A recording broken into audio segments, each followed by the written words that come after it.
Hello everyone, welcome back to the channel today. I want to break down one of the boldest moves we've seen in this conflict. Ukraine hitting Putin with a brutal surprise deep inside Russia, allegedly 20 km inside. It's a provocative claim and attention-grabbing headline, and whether fully accurate or not, it reflects something deeper. How warfare is evolving, how messaging and symbolism are as important as bombs, and how both sides are trying to push the psychological envelope. So let's unpack what we know, what's plausible and what might be exaggeration, what this means strategically and why it matters going forward. First, a quick reality check. Headlines like 20 km inside Russia are dramatic. Very dramatic. But distance claims in wartime are often part fact, part propaganda. That doesn't mean there's zero truth here. Ukraine has indeed launched deep strikes and has shown it can reach well into Russian territory. But a 20 km strike would represent a new leap, pushing the conceptual and strategic limits of their capability. Let me give context. Over the past months, Ukraine has increasingly used long-range drones and missiles to strike at targets far inside Russia's supply lines, logistics hubs, energy infrastructure, command nodes. Some of these strikes draw headlines precisely because of how far inside Russian territory they appear to reach. Some media outlets have already reported attempts to hit over 200 miles 900 km into Russia. That's not exactly 20 km, but it shows the same impulse, pushing the envelope to change the narrative. Now, even if the 20 km figure is a stretch, the underlying message is clear. Ukraine or those supporting it wants to assert it can strike deep, unpredictable, and at will. It communicates that no place is totally safe. That's powerful in a conflict where fear, deterrence, and perception matter as much as bullets. So, what would it require technically to hit 20 km inside Russia? First, you need long-range platforms, missiles, drones, or loitering munitions that can fly that distance without being intercepted or running out of fuel. You need accurate targeting, intelligence, and navigation under contested air defenses. You need redundancy, decoys, and adaptability when radars or defenses respond.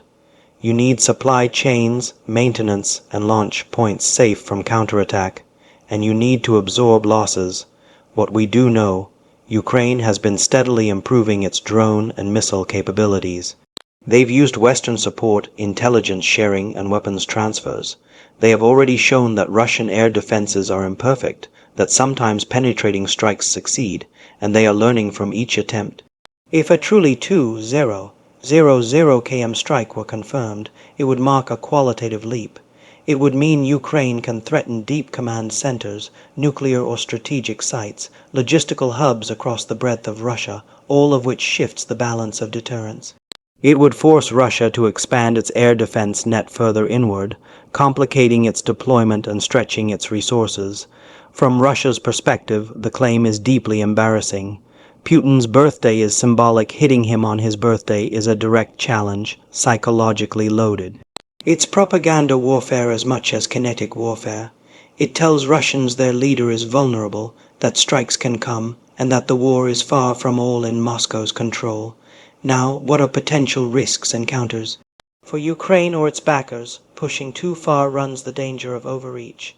A grand failure missile shot down, civilian casualties. A botched strike gives propaganda ammunition to Russia. See, they can't even execute. It may provoke escalation, harsher reprisals, more aggressive strikes inside Ukraine, or expanding the war zone. It might also stretch Ukrainian logistics, making them vulnerable elsewhere. For Russia, the response is multi-pronged. It will try to beef up air defenses in depth, deploy more interceptors, create layered protective zones, maybe even attack launch sites preemptively.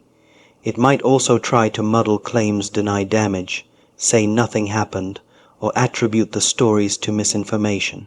One more dimension, the international and diplomatic. Such deep strikes push boundaries of international law, sovereignty, escalation norms. Allies and backers of Ukraine must consider whether they are comfortable escalating in kind. Russia will cry aggression, and try to rally global condemnation.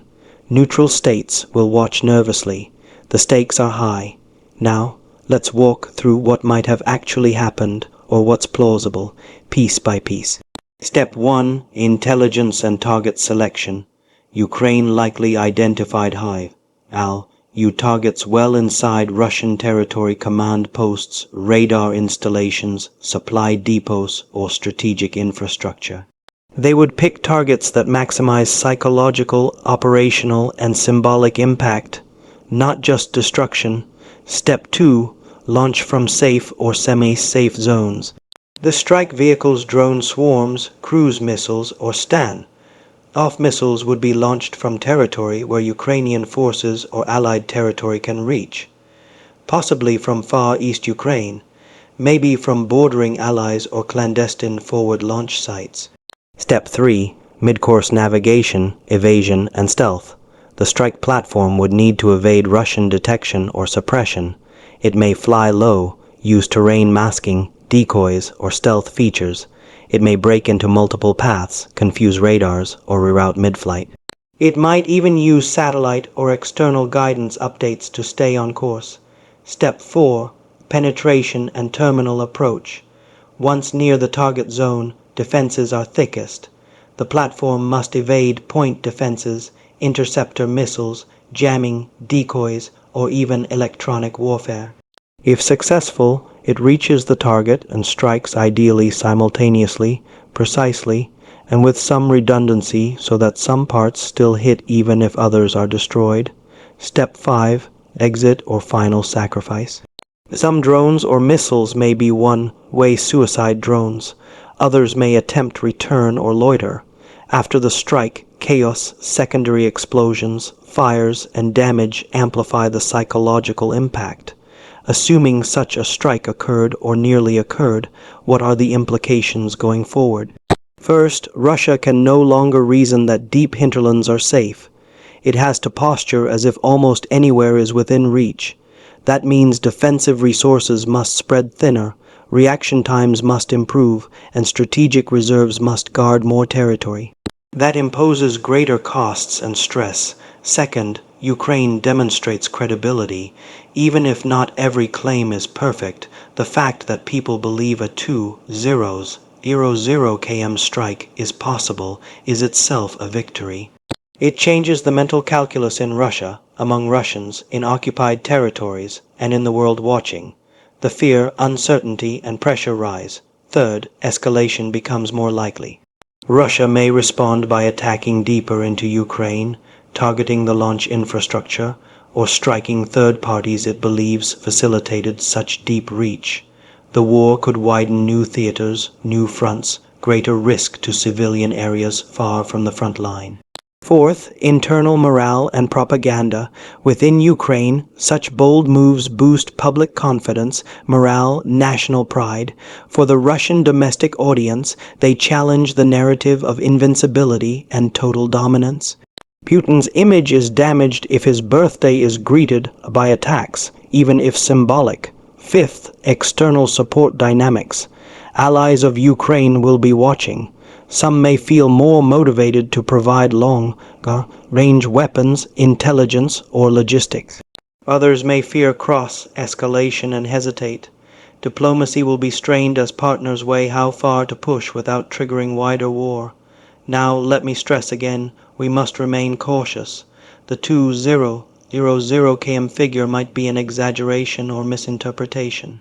Radar tracks might be misattributed, distances distorted in translation, sabotage of claims by either side. Some strikes claimed to be deep inside Russia might actually be intermediate or within contested zones. Sometimes damage is localized, symbolic, or staged for maximum media effect. Also, such deep strikes require sustained capacity. A one-off spectacle is different from consistent ability. To leverage this as a true strategic tool, Ukraine would need the scale, supply, and resilience to carry on such operations repeatedly, not just as stunts. To sum up, whether or not the exact 2-0 km number is accurate, this kind of claim embodies the shifting nature of modern warfare.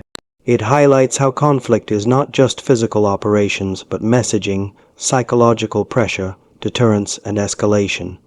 It underscores the increasing range, audacity, and ambition of Ukraine's strike capabilities, and the difficulties Russia now faces defending every corner of its territory. It also warns that future conflicts will be even more about reach, depth, surprise, and global optics. The battlefield is expanding not just horizontally, but into perception. Whoever masters that domain may gain as much as whoever fires the biggest missile. Thanks for watching. Leave your thoughts below about how plausible you think this claim is, whether you believe Ukraine already has that range, and what you think Russia's next move will be.